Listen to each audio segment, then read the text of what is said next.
Good morning class 6।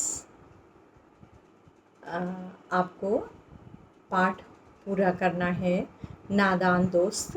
तो आज मैं वीडियो के माध्यम से इसे पूरा कर रही हूँ। आगे रीडिंग करते हुए मैं समझा रही हूँ बच्चों। फिर भी जो समझ में नहीं आए आप उसको अंडरलाइन करके रख लीजिएगा। हम लोग अपनी लाइव कक्षा में डिस्कस कर लेंगे। ठीक है, तो देखिए हमने पढ़ लिया था। मैं रीडिंग फिर करवाऊँगी आपसे क्लास में, तैयार रहिएगा। केशव ने ज्यों ही कार्निस पर हाथ रखा दोनों चिड़िया उड़ गई, क्योंकि चिड़िया डर जाती है। केशव ने देखा कार्निस पर थोड़े तिनके पड़े हुए हैं और उन पर 3 अंडे पड़े हैं। जैसे घोंसले उसने पेड़ों पर देखे थे वैसा कोई घोंसला नहीं था। श्यामा ने नीचे से पूछा, क्या बच्चे हैं भैया? केशव, 3 अंडे हैं, अभी बच्चे नहीं निकले हैं। तो श्यामा, क्योंकि केशव ऊपर चढ़ा है, श्यामा नीचे है, उसे देखने की उत्सुकता है तो वो पूछ रही है, लेकिन वो उसे बता रहा है कि अभी बच्चे नहीं हैं। केशव, दिखा दूंगा, पहले जरा चीथड़े ले आ। तो श्यामा भी देखना चाहती है जैसे भाई देख रहा है, तो वो काम करवा लेता है इस एवज में उससे। तो कहता है पहले चीथड़े ले आ। चीथड़े मतलब बच्चे फटे पुराने कपड़े के टुकड़े नीचे बिछा दूँ। किसके लिए बिछाता है? वो अंडों के लिए। उसे लगता है कि अंडे घास के तिनकों में पड़े हैं, अंडे तिनकों पर पड़े हैं। श्यामा दौड़कर पुरानी धोती फाड़कर एक टुकड़ा लाई। जो श्यामा दौड़कर गई, एक पुरानी धोती माँ की फाड़कर उसका टुकड़ा ले आई। केशव ने झुककर कपड़ा ले लिया, उसकी कई तह करके उसने गद्दी बनाई। इस तरह से बच्चों उसको फोल्ड किया और एक गद्दी की तरह बना दिया, फोल्ड करके मोटा बना दिया। तो और तिनकों को बिछाकर तीनों अंडे उसने धीरे से उस पर रख दिए। उसने क्या किया कि वो घास हटाई और उस कपड़े को बिछाया कि वो कपड़ा कोमल था और अंडों को उस पर रख दिया। ठीक है, श्यामा ने टोकरी नीचे से तो फिर श्यामा ने फिर कहा, हमको भी दिखा दो भैया। श्यामा फिर बोलने लगी, उसको देखने थे अंडे, और भाई उससे इस एवज में काम तो करा रहा था लेकिन उसे दिखा नहीं रहा था। उसने कहा हमें भी देखने हैं। तो केशव ने कहा दिखा दूंगा, पहले ज़रा वह टोकरी तो दे दो, ऊपर छाया कर दो। तो उसने फिर टोकरी मांग ली। उसने कहा चिड़िया के ऊपर छाया करता हूँ, क्योंकि उसे धूप भी नहीं लगनी चाहिए। श्यामा ने टोकरी नीचे से थमा दी और बोली, अब तुम उतर आओ, मैं भी तो देखूं। केशव ने टोकरी को एक टहनी से टिका कर, बच्चों केशव ने टोकरी को टहनी से, जैसे ये है टहनी लगा दी, एक लकड़ी लगा दी और उसके ऊपर टोकरी रख दी, ताकि वो चिड़िया के ऊपर न गिरे और चिड़िया को क्या मिल जाए? छाया मिल जाए। तो जा दाना और पानी की प्याली ला, मैं उतर आऊँ तो तुझे दिखा दूंगा। तो उसने कहा तू थोड़ा सा काम और कर दे, दाना और पानी दे दे, और जब मैं उतर जाऊंगा तो मैं तुझे दिखा दूंगा। श्यामा प्याली और चावल भी लाई। केशव ने टोकरी के नीचे दोनों चीजें रख दी और आहिस्ता से नीचे उतर आया। केशव ने वो सब सजा दिया वहाँ और आहिस्ता से धीरे से नीचे उतर आया, ताकि चिड़िया के अंडों को डिस्टर्ब ना हो। श्यामा ने गिड़गिड़ा कर कहा, अब श्यामा थोड़ा नाराज थी। उसने कहा हमको भी चढ़ा दो भैया, हमें भी जाना है ऊपर। केशव, तू गिर पड़ेगी, अब देखो बड़े भाई का रोब। कह रहा तू गिर पड़ेगी।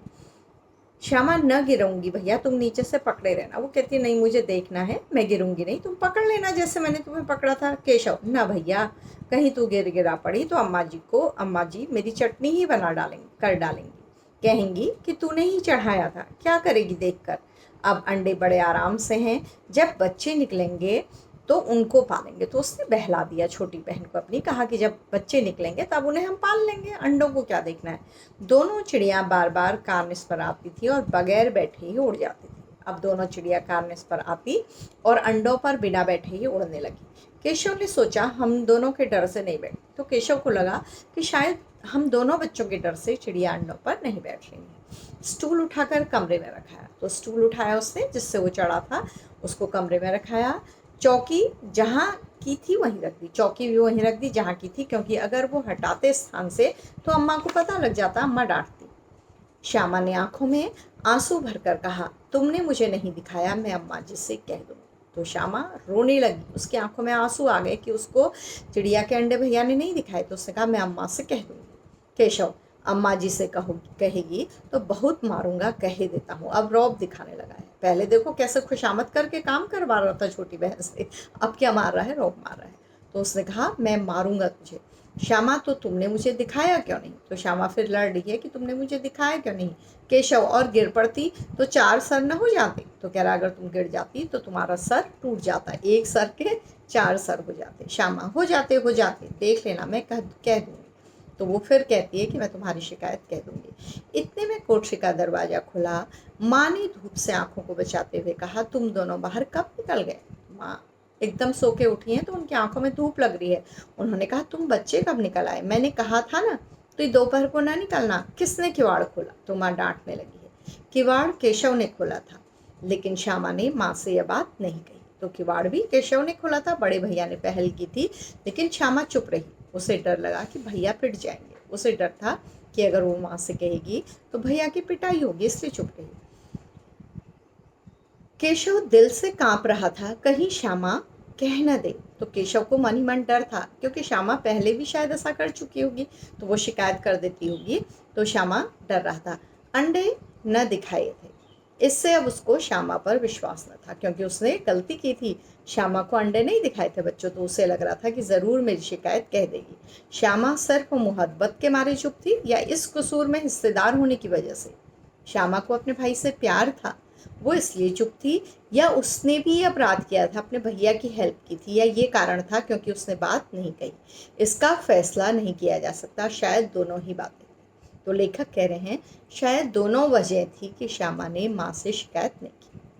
माँ ने दोनों को डांट डपट कर फिर कमरे में बंद कर दिया, जैसे माँ करती हैं, फिर डांटा और फिर बंद कर दिया। गर्मियों के दिन थे बच्चों। अब धीरे धीरे उन्हें पंखा झलने लगी और माँ बच्चों को पंखा झलने लगी। अभी सिर्फ 2 ही बजे थे। तेज़ लू चल रही थी। अब दोनों बच्चों को नींद आ गई। तो तेज़ लू चल रही थी बाहर, और माँ के पंखा झलते ही दोनों बच्चों को नींद आ गई। ठीक है, अब देखिए आखिरी भाग, तीसरा भाग। 4 बजे एकाएक श्यामा की नींद खुली। एकाएक, अचानक, एकाएक किवाड़ खुले हुए थे। वह दौड़ी हुई कार्निस के पास आई और ऊपर की तरफ ताकने लगी। तो उनको तो चिड़ियों के अलावा कुछ सुझाई नहीं दे रहा था। उठी तो सीधे भागी वहाँ। टोकरी का पता न था।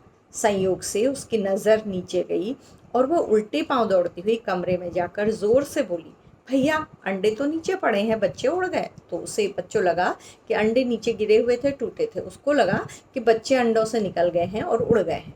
केशव घबरा कर उठा और दौड़ा हुआ बाहर आया तो क्या देखता है कि तीनों अंडे नीचे टूटे पड़े हैं। उनसे कोई चूने किसी चीज़, वाइट वाइट चीज़ बाहर निकल आई है, लिक्विड तरह का बच्चों, जो अंडे में होता है, यॉक वगैरह होता है, वो निकल आया। पानी की प्याली भी एक तरफ टूटी पड़ी थी।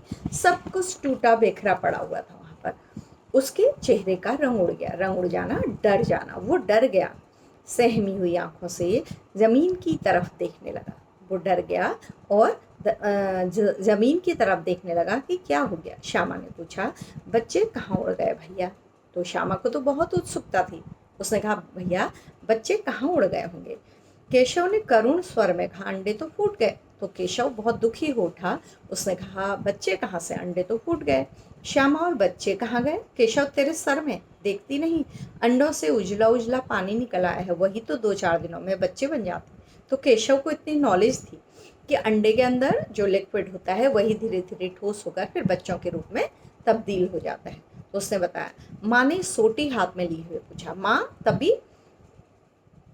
एक डंडा हाथ में लेके आई। उसने पूछा, सोटी, डंडा, तुम दोनों यहाँ धूप में क्या कर रहे हो? तो पहले भी उसे पता था कि ये दोनों बाहर गए थे माँ को, तो उन्होंने पूछा, क्वेश्चन किया कि तुम दोनों धूप में क्या कर रहे हो? श्यामा ने कहा, अम्मा जी चिड़िया के अंडे टूटे पड़े हैं। तो श्यामा ने बता दिया। माँ ने आकर टूटे हुए अंडों को देखा और गुस्से से बोली, तुम लोगों ने अंडे को छुआ होगा। तो माँ समझ गई। उन्होंने कहा, तुम दोनों ने अंडों को छुआ होगा। अब तो श्यामा को भैया पर जरा भी तरस ना आया। अब श्यामा क्रोधित थी भैया पर, क्योंकि उसने अंडे भी नहीं दिखाए थे और अंडे टूटे पड़े थे, तो उसे बिल्कुल तरस नहीं आया भैया पर। ठीक है, उसी ने शायद अंडों को इस तरह रख दिया कि वह नीचे गिर पड़े। तो उसे लगा भैया की गलती है, कि भैया ने अंडों को गलत तरीके से रखा होगा, जिससे वो नीचे लुढ़क गए हैं। बोली, इन्होंने अंडों को छेड़ा था अम्मा जी। तुरंत उसने शिकायत लगा दी कि अंडों को केशव ने छेड़ा था भैया ने। माँ ने केशव से पूछा, क्यों रे? भीगी बिल्ली। केशव भीगी बिल्ली बना रहा, मतलब डर जाना, बहुत डर गया, चुपचाप खड़ा हो गया। भीगी बिल्ली बनना, डर जाना। माँ, तू वहाँ पहुँचा कैसे? तो माँ ने क्वेश्चन किया कि तुम वहाँ पहुँचे कैसे, वो तो बहुत ऊंचे पर है। श्यामा, चौकी पर स्टूल रख कर चढ़े अम्मा जी। तो श्यामा ने बताया कि इन्होंने चौकी रखी, उसके ऊपर स्टूल रखा, फिर वहाँ तक पहुँचे। केशव, तू स्टूल थामे खड़ी नहीं थी? तो केशव ने उसके लिए भी बता दिया कि इसी ने स्टूल पकड़ा था, तभी मैं चढ़ा था। दोनों एक दूसरे की शिकायत करें। श्यामा, तुम ही ने तो कहा था। तो श्यामा कह रही, तुम ही ने तो मुझे ऑर्डर दिया था, तुम ही ने कहा था। माँ, तू इतना बड़ा हुआ, अब देखिए बड़े बच्चे को डांट पड़ने लगी है, तू इतना बड़ा हुआ, तुझे अभी इतना भी नहीं मालूम कि छूने से चिड़ियों के अंडे गंदे हो जाते हैं, चिड़िया फिर उन्हें नहीं सेती। तो इंसान के हाथ लगाने से चिड़िया के अंडों में पता नहीं बच्चों क्या परिवर्तन होता है कि चिड़िया उन्हें छोड़कर चली जाती है, उन्हें फिर सेती नहीं है, उनसे बच्चे नहीं होते हैं। श्यामा ने डरते डरते पूछा, तो क्या चिड़िया ने अंडे गिरा दी है अम्मा जी? तो श्यामा डर गई। उसने माँ से पूछा, तो माँ, चिड़िया ने क्या अपने अंडे खुद गिरा दिए होंगे? माँ, और क्या करती, केशव के सिर इसका पाप पड़ेगा। हाय हाय, 3 जाने ले ली दुष्ट ने। तो माँ कह रही है कि केशव को अवश्य पाप लगेगा, इस बच्चे ने 3 चिड़ियों की जानें ले ली। केशव रोनी सूरत बनाकर बोला। केशव बिल्कुल रोने को तैयार हो रहा है। मैंने तो सिर्फ अंडों को गद्दी पर रख दिया था अम्मा जी। बच्चों, अभी वो बहुत नादान है, अपने घर में बड़ा है, लेकिन उसे ये पता नहीं है कि चिड़िया के अंडे छूने से क्या हो जाते हैं, खराब हो जाते हैं। उसने तो एक दोस्त की तरह काम किया, चिड़िया को आराम देने की कोशिश की, उसको दाना दिया, उसको पानी दिया, उसके अंडों को चीथड़ों पर रखा, उसके लिए छाया की। तो उसे पता नहीं था कि वो दोस्ती के नाते कोई खराब काम कर रहा है, वो अपराध कर रहा है, वो जानता ही नहीं था। केशव रोनी सूरत बनाकर बोला, मैंने तो सिर्फ अंडों को गद्दी पर रख दिया था अम्मा जी।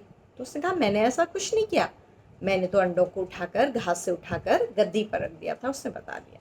माँ को हंसी आ गई। अब माँ को केशव के भोलेपन पर, कि केशव कुछ जानता नहीं, इस बात पर हंसी आ गई। मगर केशव को कई दिनों तक अपनी गलती पर अफसोस होता रहा, लेकिन केशव इस बात को भूला नहीं।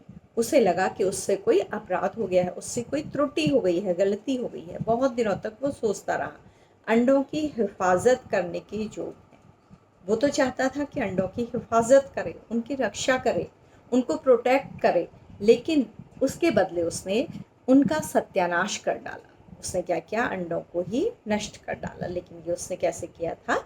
अनजाने किया था। इसे याद कर वह कभी कभी रो पड़ता था। उसे इतना खराब लगता था बच्चों कि कभी कभी उसको खुद में रोना आ जाता था अपने किए हुए अपराध के लिए, कि उससे अनजाने में इतना बड़ा अपराध हो गया।